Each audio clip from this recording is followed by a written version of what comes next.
এই আশাবাদ ব্যক্ত করে সকলকে ধন্যবাদ জানিয়ে আমি আলোচনা শেষ করছি। আল্লাহ হাফেজ। ধন্যবাদ। আমরা একেবারে শেষ পর্যায়ে চলে এসেছি। প্রিয় উপস্থিতি, সিলেবাস কমিটিতে, পাঠ্যপুস্তক সংশোধন এবং পরিমার্জন কমিটিতে এক ইসলামিক স্কলার তথা ধর্মীয় বিশেষজ্ঞ রাখার দাবি এবং এই কমিটি পুনর্গঠনের দাবিতে আয়োজিত আজকের এই মানববন্ধনে এ পর্যায়ে সভাপতি এবং প্রধান অতিথি বক্তব্য প্রদান করছেন জাতীয় শিক্ষক ফোরাম কেন্দ্রীয় কমিটির সম্মানিত সভাপতি অধ্যাপক নাসির উদ্দিন খান স্যার।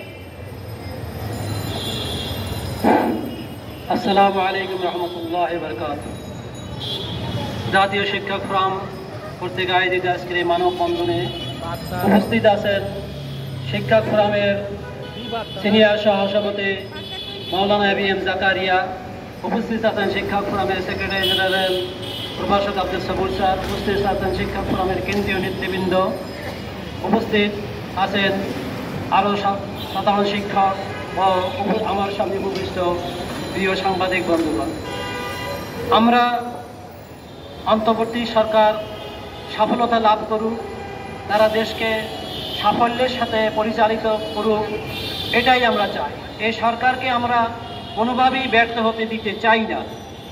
কিন্তু সরকার, আপনারা জানেন, আওয়ামী লীগ সরকার, ফ্যাসিস্ট সরকার পতনের একমাত্র উপলক্ষই ছিল এই শিক্ষা।